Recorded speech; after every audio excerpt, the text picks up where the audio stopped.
Bom, a pandemia do novo coronavírus acelerou os hábitos de digitalização dos consumidores, e isso não é novidade.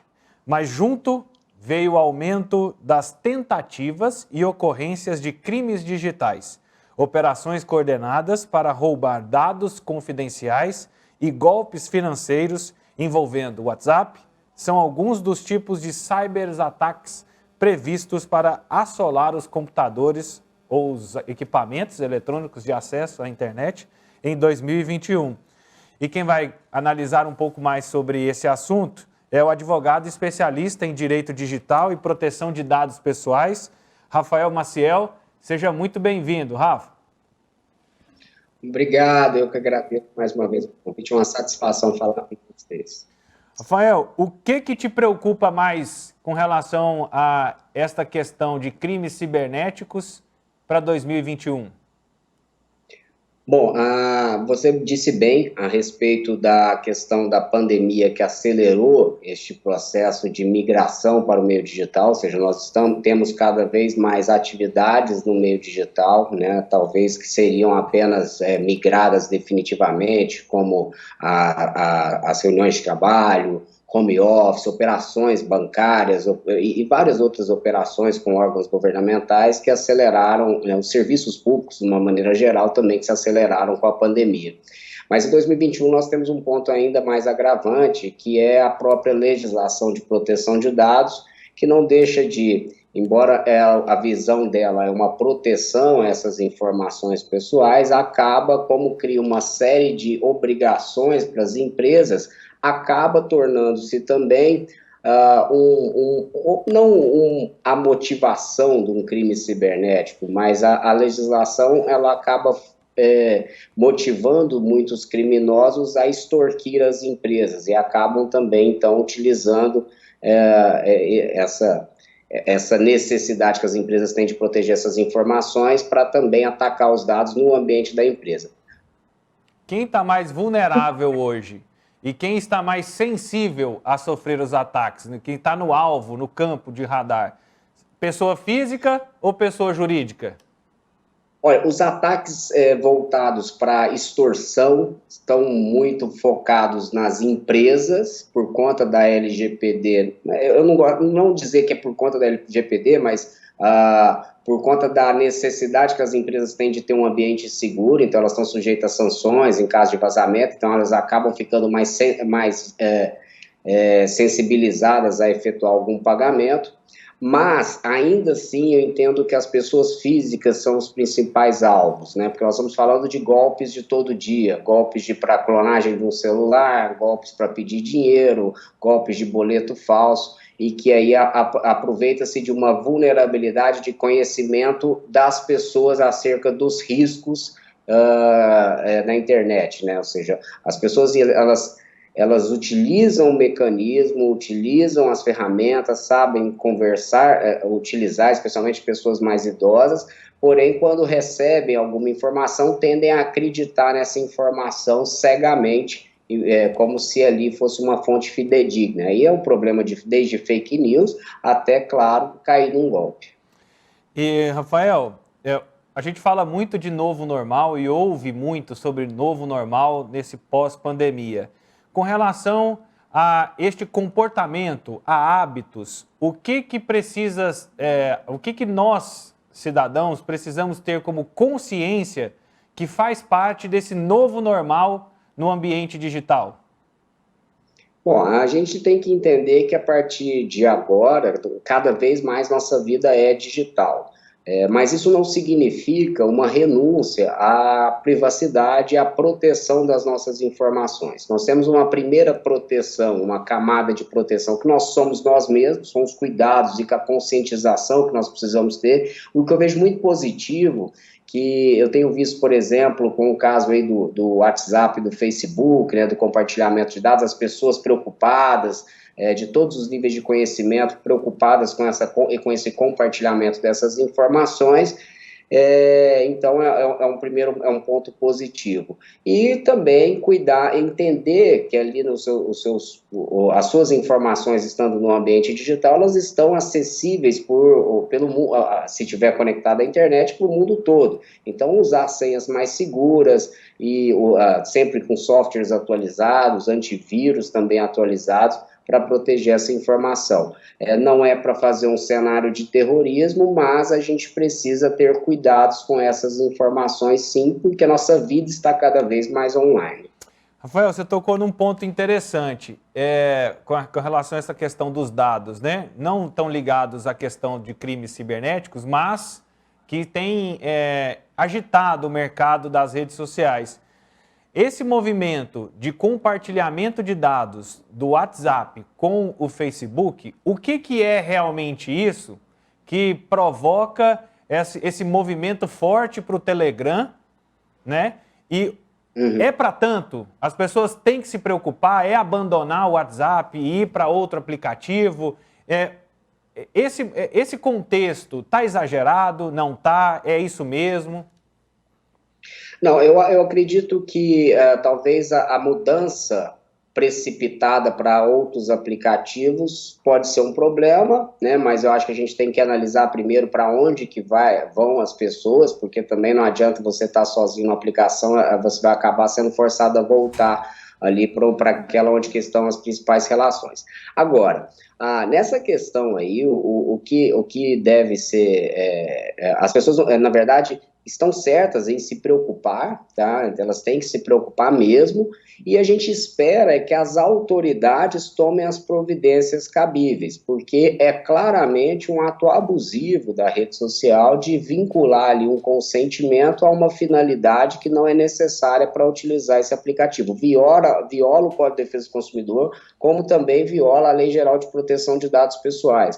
É abusiva a conduta. Então, a gente espera que antes de tomar uma decisão precipitada por outros aplicativos, espera uma decisão judicial que possa impedir essa transferência. Agora, também as pessoas têm que entender, e aí é uma questão de conhecimento das plataformas, as plataformas elas acabam coletando sim suas informações, né? Então, invariavelmente, outras plataformas também coletarão as suas informações. Tem plataformas que se dizem mais seguras, com menos nível de compartilhamento, mas também a gente tem que analisar, por exemplo, você citou o Telegram. O Telegram ele é sediado no outro país, não tem escritório no Brasil, então casos de crimes cibernéticos que aconteçam dentro dessa plataforma, nós temos uma dificuldade de investigação criminal por conta da falta das informações que vão ser fornecidas. Então, se por um lado te protege a sua privacidade, ou alegadamente protege a sua privacidade, por outro, se você for vítima de um crime nesse ambiente, você vai estar também sem proteção. E é para tanto, assim, que tipo de risco eu devo pensar e também levantar e buscar informações para esse compartilhamento de dados do Facebook com o WhatsApp? Porque se a gente pensar assim, mas é a mesma empresa, é administrado os dois são administrados pelo Facebook. E que risco eu corro com esse compartilhamento?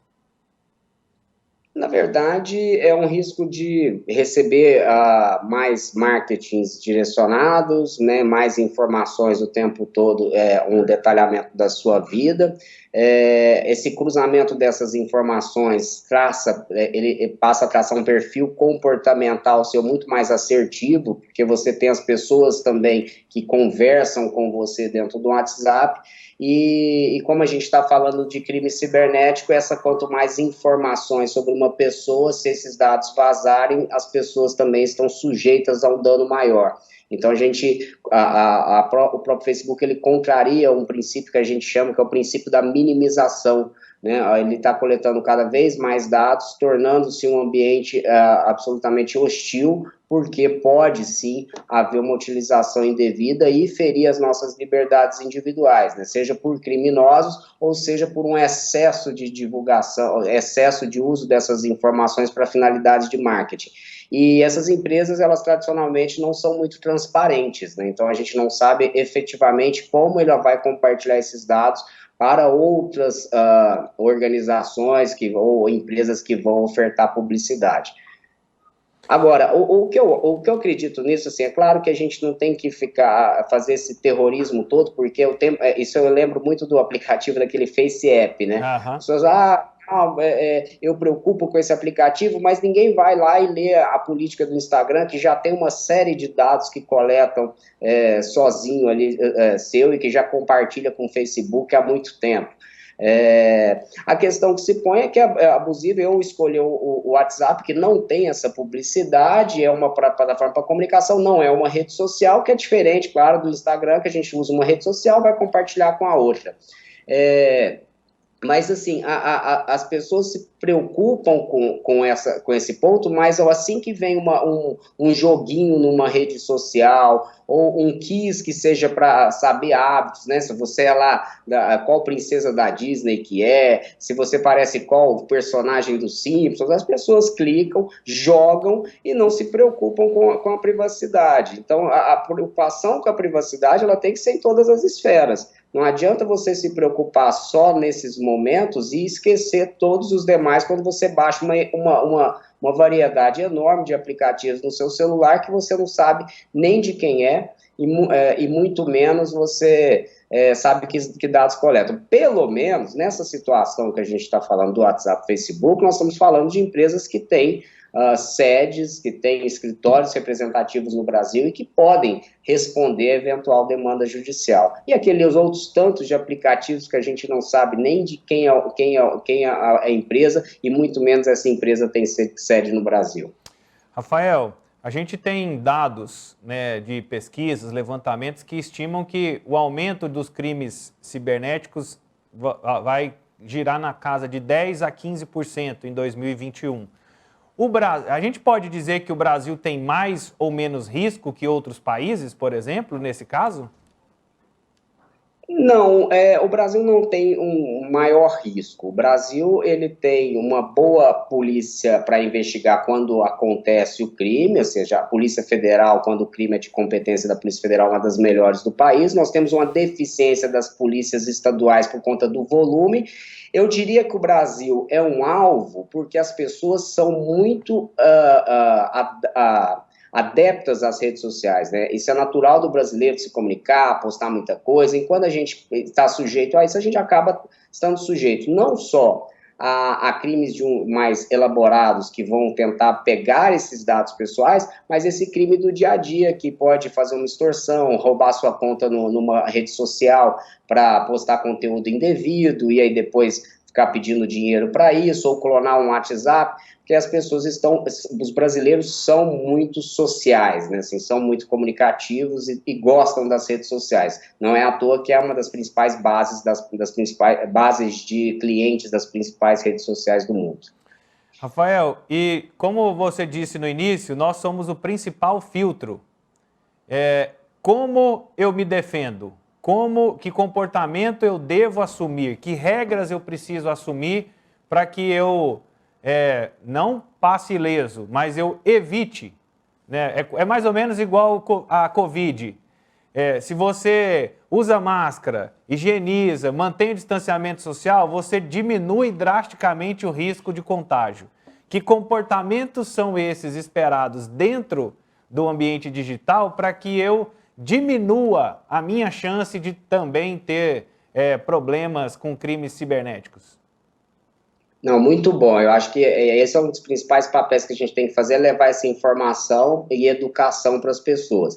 E aí, se a gente considerar que hoje as principais ocorrências são de clonagem de WhatsApp ou de golpes nesses aplicativos, a primeira recomendação é adotar aqueles mecanismos de autenticação dupla, né? O que a gente chama de autenticação de 2 fatores. O que é isso? É aquele código que manda para o WhatsApp que você cadastra, que é um código que só você sabe, isso já impede uma clonagem da sua conta, né? O Instagram também tem, Facebook também tem essas opções, as principais redes têm isso, hoje é quase um padrão de segurança. isso já reduz muito a chance de você ser vítima de um golpe como esse. Em relação a clicar aos outros crimes que podem acontecer, né, que, por exemplo, que a gente fala do phishing, que é uma instalação do arquivo malicioso no seu dispositivo, a partir do envio de um link, a gente, nesse sentido, tem que tomar cuidado com os links que a gente vai clicar. E isso hoje também serve para as ferramentas de comunicação, como o WhatsApp e outros mensageiros, né? Inclusive, mesmo dentro do Telegram, do Signal e outras que estão se falando muito agora. Cuidado quando vá clicar neste link. Se possível, saia daquele dispositivo, procure pelo Google, por outra ferramenta de busca, ou digite já diretamente no navegador. Geralmente, na boa parte dos casos, são esses links que trazem riscos à sua segurança digital. Seja, por exemplo, quando a gente tem aí um programa do governo, igual a gente teve do auxílio emergencial, questões trabalhistas que às vezes volta e meia surgem também, e aí as pessoas têm que ir num aplicativo do governo para se cadastrar, e aí recebem um link e vai por esse link, ao invés de ir diretamente no aplicativo do governo. Nós tivemos agora a questão do Pix, né, do cadastro. Poxa vida, o cadastro é feito dentro dos aplicativos do banco, e as pessoas recebiam um link e passavam suas informações nesse link, que era link criminoso, que pegava suas informações, e essas informações vão ser utilizadas para outros crimes posteriormente. E é até bom a gente já tocar nesse assunto aqui com quem está nos assistindo, para lembrar que na hora que começar a campanha de vacinação, que tiver mais clara essa datas ou o procedimento, sem dúvida nenhuma, nós vamos ter também pessoas maldosas mandando links para falar que aquele link é o link do cadastro, aquele link é para você entrar numa fila, etc. e tal. E quando a gente deve sempre buscar os meios oficiais.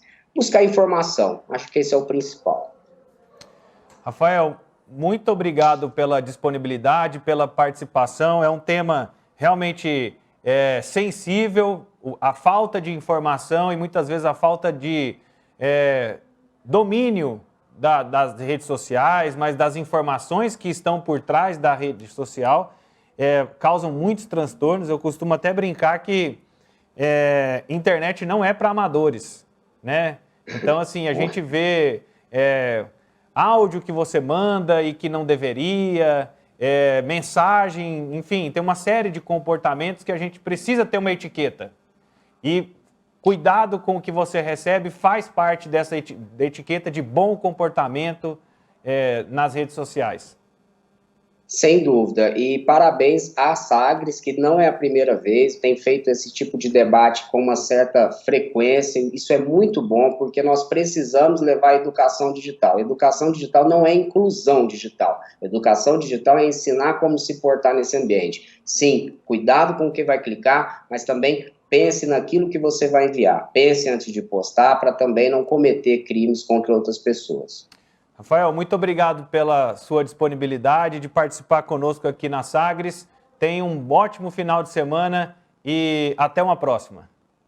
Até uma próxima, um abraço a todos. Conversamos com Rafael Maciel, ele que é advogado especialista em direito digital e proteção de dados.